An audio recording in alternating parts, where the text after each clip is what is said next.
इस प्रॉब्लम में हमें दो लिंक लिस्ट दी हुई है, दोनों लिंक लिस्ट एक पॉइंट पर मर्ज कर रही है।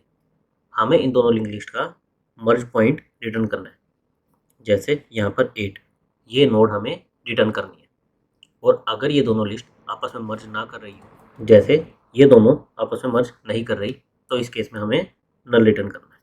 अगर मर्ज कर रही हैं तो उनका इंटरसेक्शन पॉइंट, और अगर मर्ज नहीं कर रही तो नल, ये हमें रिटर्न करना है। नाउ हमारी जो भी नोड्स होंगी, हर एक का एक एड्रेस होगा। बेसिकली जब हम पॉइंटर इस नोड पर पॉइंट कराते हैं तो हमारे पॉइंटर में क्या होता है, इस नोड का एड्रेस होता है। तो हर एक नोड का एक यूनिक एड्रेस होगा। लेकिन जब ये लिंक लिस्ट किसी पॉइंट पर मर्ज करेंगे, जैसे 8 और 10, ये दोनों नोड का एड्रेस इन दोनों लिंक लिस्ट के लिए सेम होगा। तो हम इस प्रॉपर्टी का यूज़ करके ये इंटरसेक्शन पॉइंट फाइंड आउट कर सकते हैं। कैसे? हम हर एक नोड को फिक्स कर दें। जैसे मैं इस लिस्ट की हर एक नोड को एक बार फिक्स कर देता हूँ, फिर दूसरी लिस्ट में ये फाइंड आउट करने की कोशिश करता हूँ कि क्या किसी नोड का एड्रेस सेम है या नहीं। जैसे स्टार्टिंग में हमने ये 100 इस नोड को फिक्स कर दिया, अपना एक पॉइंटर इस पर ला दिया। फिर हमने दूसरी नोड में ट्रैवर्स करना शुरू किया, 2 पर आए, देखा क्या इसका एड्रेस हमारा सेम है या नहीं है, नहीं है। फिर इस पर आए, सेम नहीं है, सेम नहीं है, सेम नहीं है, सेम नहीं है। हमारी किसी भी नोड का एड्रेस इस नोड के इक्वल नहीं है, यानी कि ये नोड हमारा इंटरसेक्शन पॉइंट नहीं हो सकती। फिर हम आगे बढ़ जाए, हम आए यहाँ पर, सेम चीज़ हम इसके साथ करें, अभी भी हमें कहीं सेम नहीं मिलेगी, तो हम आगे बढ़ जाएँ। इसके लिए भी सेम नहीं मिलेगा, फिर आगे बढ़ जाएँ। फिर इसको चेक करने की कोशिश करें कि किसी भी नोड का एड्रेस 700 है या नहीं है। इसमें किसी भी नोड का एड्रेस 700 नहीं है, तो हम आगे बढ़ जाएँ। इसमें भी हमें कोई सेम नहीं मिलेगा, तो फिर हम आगे बढ़ जाएँ। अब जब हम इस नोड पर आएंगे, इसका एड्रेस क्या है, 800 है।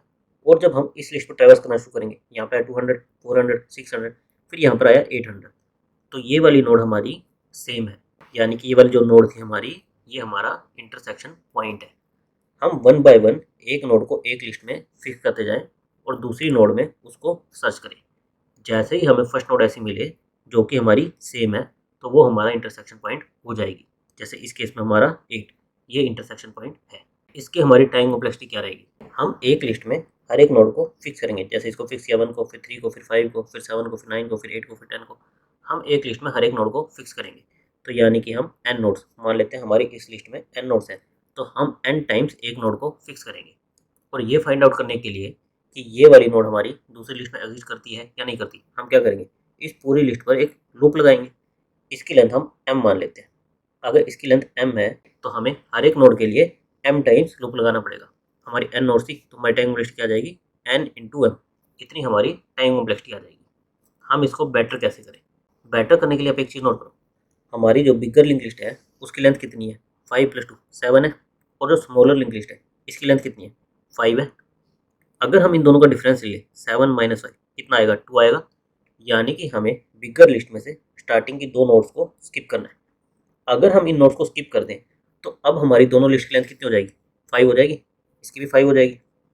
अब अगर हम इस पॉइंट से दोनों में ट्रैवर्स करना शुरू करें, एक साथ ट्रैवर्स करना शुरू करें, तो देखो स्टार्टिंग में क्या है, इनका एड्रेस अलग है, ये सेम नहीं है।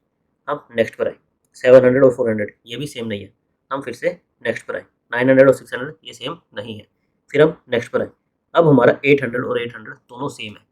तो जो फर्स्ट नोड हमें सेम मिले वो हमारा आंसर हो जाएगी। हमने दोनों लिंक लिस्ट की लेंथ निकाली, दोनों का डिफरेंस निकाला, जो भी हमारी बिगर लिस्ट थी उसमें से हमने डिफ नोड्स को स्किप कर दिया।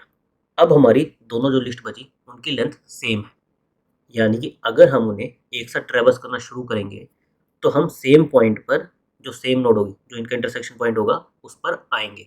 और ऐसी जो फर्स्ट नोड हमें मिलेगी वो हम रिटर्न कर सकते हैं। तो सिंपली इस प्रॉब्लम में हम यही करेंगे, पहले एक लिस्ट की लेंथ निकालेंगे, फिर दूसरी लिस्ट की लेंथ निकालेंगे, फिर हम दोनों का डिफ निकालेंगे।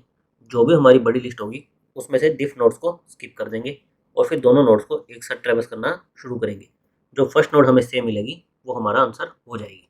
इससे हमारी टाइम कॉम्प्लेक्सिटी क्या आएगी, हमें एक लिस्ट की लेंथ निकालने के लिए कितना टाइम लगता है, अगर उसमें n नोड्स हो तो O ऑफ n इतना टाइम लगता है। सिंपली हम क्या करते हैं, एक पॉइंटर यहाँ पर लेते हैं, हमारी लेंथ हो गई 1, फिर अपने पॉइंटर को जब तक नल नहीं हो जाता एक एक आगे लेते जाते हैं और अपनी लेंथ को एक प्लस करते जाते हैं।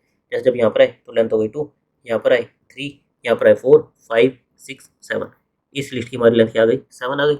सिमिलरली इस लिस्ट की यहाँ से शुरू करेंगे, 1, 2, 3, 4, 5, इस लिस्ट की लेंथ 5 आ गई। तो हम सिंपल एक लिंक लिस्ट पर ट्रैवर्सल लगाकर उसकी लेंथ फाइंड आउट कर सकते हैं। फिर हमें क्या करना है, सिंपली इन दोनों का डिफ लेना है, डिफ आया 2, तो हमें बड़ी लिंक लिस्ट में से 2 नोड्स को स्किप करना है और फिर आगे एक और लूप लगाना है। तो हमारा टाइम कितना लगेगा, m प्लस n। ये हमारी लिस्ट की लेंथ को फाइंड आउट करने के लिए। उसके बाद फिर से जो भी हमारी बड़ी लिस्ट होगी उस पर एक लूप लगेगा। तो ओवरऑल हमारी टाइम वेलोसिटी क्या आ जाएगी, ऑफ m प्लस n, इतनी आ जाएगी। और हमें स्पेस कितना लगेगा, हम कोई भी एक्स्ट्रा स्पेस नहीं लेंगे, केवल हम 2 पॉइंटर लेंगे, एक लिस्ट 1 पर ट्रैवर्स करने के लिए, एक लिस्ट 2 पर ट्रैवर्स करने के लिए। तो हमारा स्पेस कांस्टेंट रहेगा। अब हम एक बार इसका कोड देख लेते हैं। कोड में हमें दोनों लिस्ट के हेड दिए हुए थे। अगर इनमें से कोई भी नल है, हमारा कोई भी एक लिस्ट एम्प्टी है, तो उस केस में क्या होगा, हमारा कोई भी इंटरसेक्शन पॉइंट नहीं होगा, और उस केस में हमें क्या रिटर्न करना है, नल रिटर्न करना है।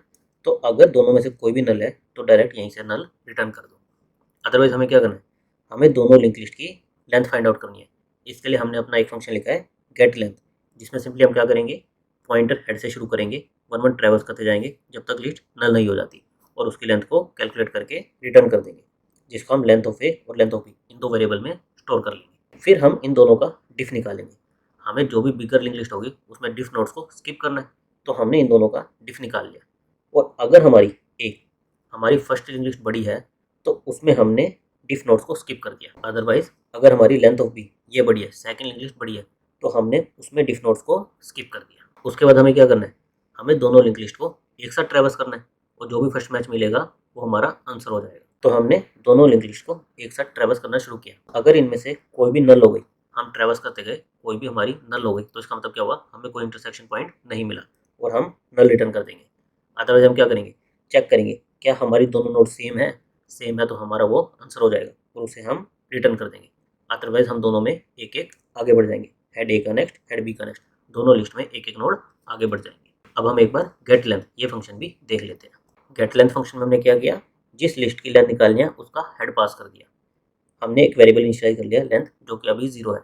जब तक हमारा हेड नल नहीं हो जाता तब तक हम क्या करें, अपनी लेंथ को 1 प्लस करते जा रहे हैं और हेड को नेक्स्ट नोड पर लेते जा रहे हैं। इससे क्या होगा, जितनी भी नोड्स को हम ट्रैवर्स करेंगे उनका काउंट हमारे लेंथ में आ जाएगा, और ये लेंथ हम रिटर्न कर देंगे। और इस प्रॉब्लम की हमारी टाइम कॉम्प्लेक्सिटी क्या आएगी, ऑफ m प्लस n, और स्पेस कॉम्प्लेक्सिटी क्या आएगी, ऑफ 1। Thank you guys.